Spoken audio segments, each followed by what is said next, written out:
สบายดีเนาะสบายดีพี่น้องชาว PCP ทุกคน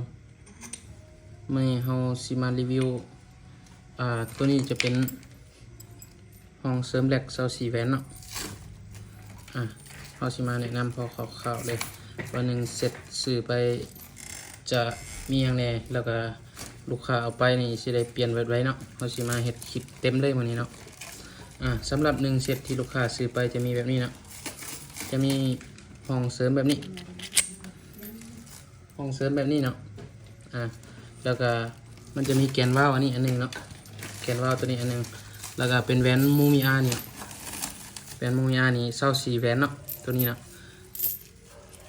แหวนมูมิอาของเยอรมันแท้เนาะ24แหวนสำหรับการเลี้ยงแหวนเขาจะความ3ไง3ความ3ไง3ความ3ไง3ความ3เนาะปัจจุบันมันไง3เนาะ1เซตจะมีแบบนี้เนาะ1ห้องเสริมแหลกนี้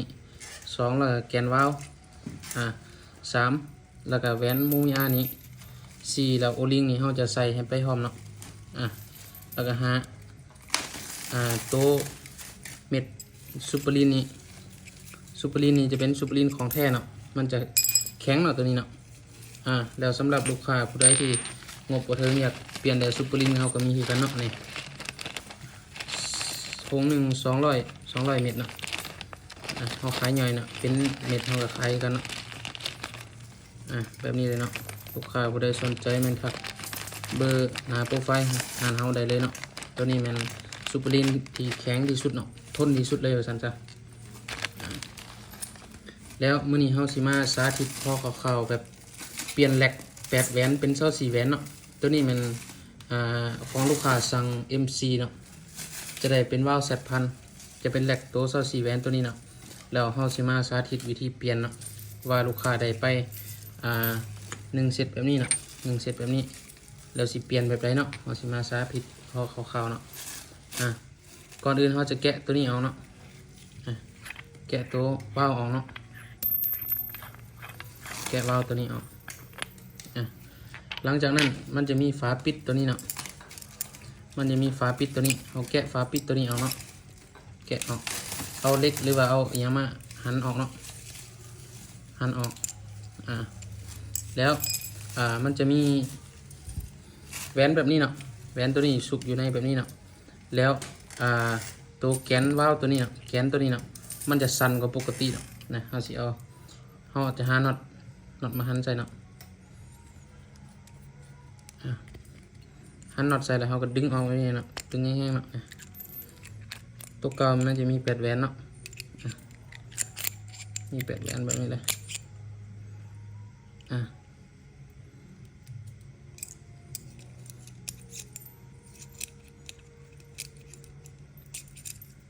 มี8แหวนนี่อันนี้มันตัวเก่าเนาะเขาเรียกมา8แหวนจะเป็นความ2ง่าย2ความ2ง่าย2เนาะตัวนี้มันตัว8แหวนเนาะ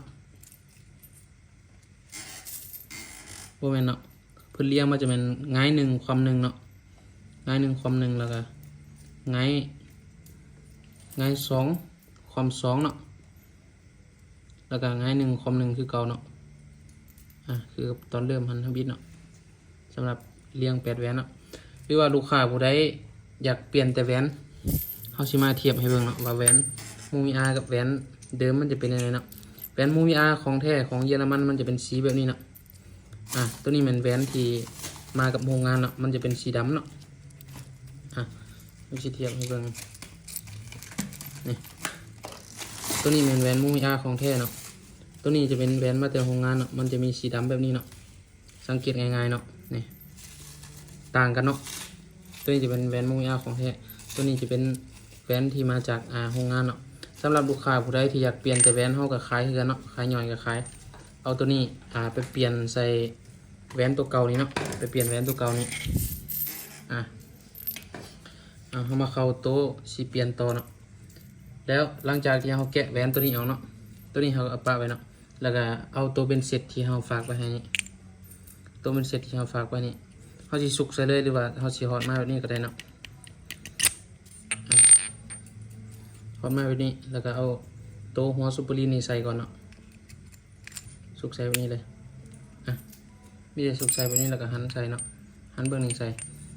ไปมันใส่งานเปลี่ยนใส่เลยเนาะเพราะว่าหยังเพราะว่าโอลิงอีกเฮาแถมไปให้หมดแล้วเนาะ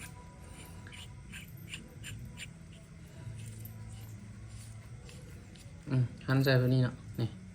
แล้วตัวนี้มันจะบ่มีเกี๊ยวเนาะเพราะว่าหยังเพราะว่าโรงงานเขาจะกึ่งมาเป็นหลัดห้องแกนของแหวนอยู่นี่เลยเนาะแหวนจะบ่สะเอาเนาะมันจะบ่มีฝาปิดคือแบบนี้เนาะบ่จำเป็นต้องปิดเนาะหรือว่าเฮาอยากปิดก็ปิดได้เนาะแต่บ่จำเป็นเนาะ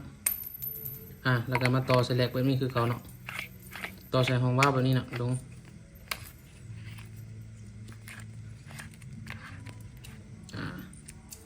หันตึกมือแล้วเฮาก็ตั้งคืนบาทหนึงเนาะแบบนี้เนาะ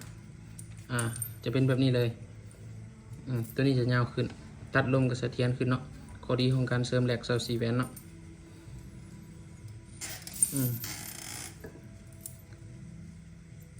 สำหรับคลิปนี้ก็มีพอประมาณนี้เนาะหลักๆก็คือวิธีเปลี่ยนแหลกวิธีเปลี่ยนแกนว่าวตัวนี้เนาะเป็นเสาสีแหวนแล้วก็ซุปเปอร์ลีนี่คือเก่าเนาะผู้ใดสนใจมันสามารถทักเสร็จได้เนาะ